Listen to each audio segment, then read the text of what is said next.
Joining me right now are Afghanistan veterans turned lawmakers, Florida Congressman Michael Waltz and Brian Mast. Gentlemen, I want to thank you so much for your service to our country, for all that you have done and continue to do. My condolences for our fallen heroes. Thank you. Yeah, thank you, Maria. Thank you, man. Congressman Walsh, let me kick this off with you and get your reaction to the apparent reportedly military strike that the U.S. has taken again this morning after the strike which hit the planners of this debacle. Well, I'm glad this strike happened. We received briefings just a few days ago that suicide vests and car bombs were descending on KABUL airport, which many of us have said from day one is not defendable. We should have been in Bagram. However, it's also worth noting that Biden is removing all of these assets, the drones, our capability to run sources on the ground and have eyes and ears on the ground. It's all soon to be gone in just 48 hours. So that will leave us going forward with no troops on the ground, no embassy, and having to send drones from halfway around the world. We're going to be blind. And if we couldn't even trust the Taliban to protect an airport and screen terrorists, how the heck is this administration looking to them to protect our homeland and to keep Al-Qaeda and ISIS from plotting and planning to hit America again? The end of the day, Maria, we're going to have to go back. It's going to be far worse than September 10th, 2001, because we gave away all our bases. Our allies are being hunted down, and now we have a terrorist army armed to the teeth with American equipment.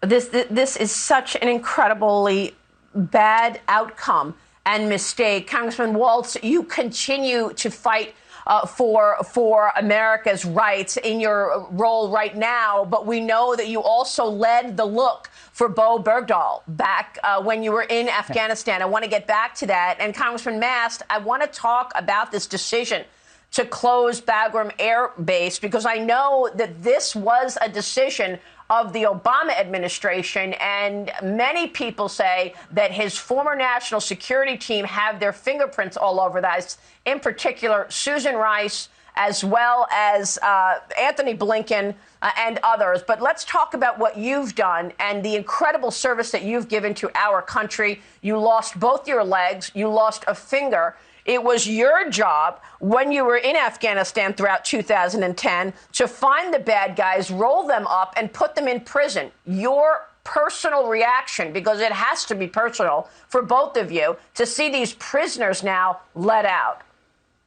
Maria, it goes so far beyond personal. You said I lost 2 legs and a finger. That's a scratch. That's the truth. That's a scratch compared to what Michael's and our friends suffer. And I could give you my list on my arm right here, right? 3 of my friends right there. They gave their lives rolling up these people that were left out. Another one of my friends right there gave his life rolling up these people that President Biden let out. More friends right there gave their lives rolling up these people that President Biden left out. It's so far beyond the injuries, and you see the sacrifices that are now taking place because of those that were let out, that are saying this is the way that we need to go out there and seek retribution against the Americans. This has to be the red line for America, is that we will retreat no further.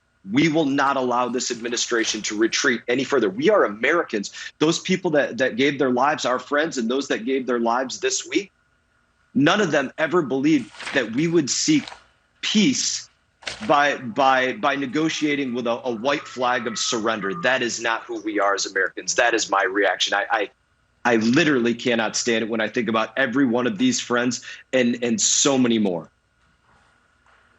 We are looking at pictures of our heroes, our fallen heroes last week in Afghanistan. I want to show those pictures again and continue to tribute and cherish the lives of our heroes who fell last week. Congressman, these men and women were between 20 years old and 31 years old. One of them I know went right into the Marines right after high school. They were 10 Marines, 2 Army sergeants, and 1 Navy medic. Your thoughts on who we lost last week? Well, Maria, I can tell you for a fact that so many congressional offices and private groups have had to step in to save Americans and to save our at-risk allies. We've had to step into the void because the White House isn't leading. And we were in direct contact with some of those Marines who were pulling grueling security during the day, and then in their few off hours were in contact with us and actually going out and helping pull Afghans into the wire and pull Americans into the wire. That's the kind of sacrifice that they were making. But we still have Americans out there. I was just in touch a few hours ago with Americans outside the gate in Kabul International. They can't get a hold of anyone in there. Biden has shut it down, and Americans are going to be left behind, and the Taliban are going to have a hostage bonanza at any time of their choosing. It's disgraceful and shameful. Look, And I know Michael that we it was a know as well priority as for. anybody Yeah, go ahead, Brian. That inventory that our U.S. service members are now having to fight against. We've used those weapons. We've carried those weapons across the battlefield. We know what they can mean in terms of harm, not just the improvised explosive devices and the suicide vests and the vehicle-borne IEDs, but the ordnance, the mortars, the anti-armor weapons, the body armor that they can use to protect themselves, the night vision that they now have that limit us from conducting nighttime operations that can help give us a little bit of an edge over those enemies, the surface-to-air assets that they now have that they can put down our assets that are in the sky. Michael and I know as well as anybody that inventory of the most advanced military weaponry that was given to them by President Biden makes this already inherently dangerous situation the gravest possible situation that our men could face, our men and women could face. Yeah. Well, I mean, I want to know about the Taliban, ISIS, Al-Qaeda. Obviously, these are ongoing and increasing threats. What can you tell us about about those groups? Should we be trusting the Taliban? Maria, Biden's own intelligence, his own intelligence community just briefed us a few days ago that Taliban and Al-Qaeda are married at the hip. Al-Qaeda fully intends to come roaring back and to attack the homeland again. But you're going to see this administration start to try to draw false distinctions, and that the Taliban are good terrorists that we can deal with and we can work with them against the others. And anybody who has fought against these guys knows that's a bunch of garbage. They're all working together and they all aim to kill Americans. And Yeah. you both fought against these guys. Go ahead, Brian, before we take a short break. The most holy word for Americans, any American, has to be the word freedom.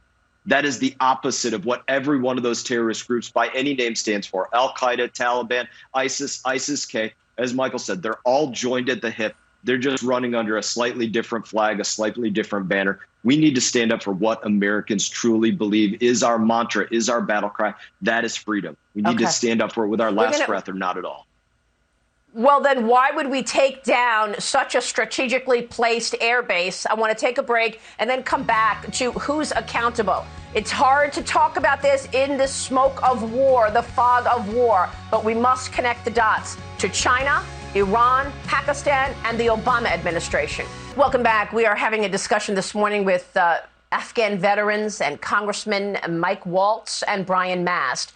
And Brian Mast, I want to ask you about what was behind the decision, in your view, to close down Bagram Air Base, because I know that this was a priority of the Obama administration, and many of his national security people are working for President Biden, and that includes Susan Rice and Anthony Blinken and Jake Sullivan. Your thoughts on why closing such an important strategically placed airbase was a good idea? That was our eyes and ears to China, to Pakistan, and I know that we invested $1 trillion in it.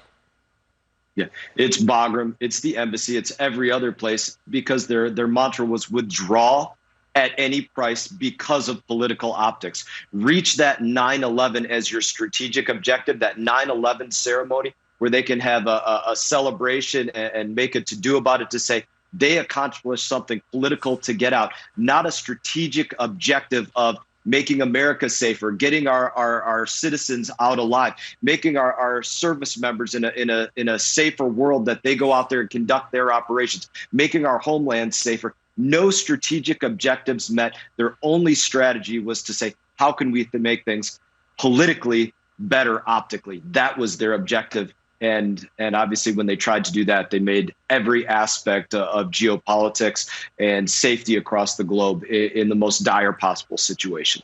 That's what they actually accomplished. Michael, and Michael Maria, Waltz, your thoughts here. Go ahead. Yeah, just to add to that, Bagram Air Base was the only base in the world that we had sandwiched between China, Russia, and Iran, and that we could also strike these terrorist groups. The only one. Not a single country around Afghanistan has agreed to host an additional base. It's also just a few hundred miles from the Chinese province, Xinjiang province, where the Uyghurs are, and also where they're putting their new nuclear missiles. On top of that, there were over $1 trillion of rare earth critical minerals in Afghanistan that we could have had access to. And on top of that, India is now feeling even more isolated because the Taliban are aligned with Pakistan, aligned with China. But the biggest piece is the propaganda win here. The Chinese are already telling Taiwan, America won't stand with you. This is evidence. The Russians are telling the Ukrainians the same thing, and that at the end of the day, democracy and America's values lose. Jihad wins, authoritarian regimes win, and America will not stand with you. This is such an enormous mistake. It cannot be underestimated. That's why I wanted to show that map in terms of the Uyghurs and the nuclear buildup. Real quick, look at this graphic. Who is going to take the hit? Who is going to be accountable for this mistake?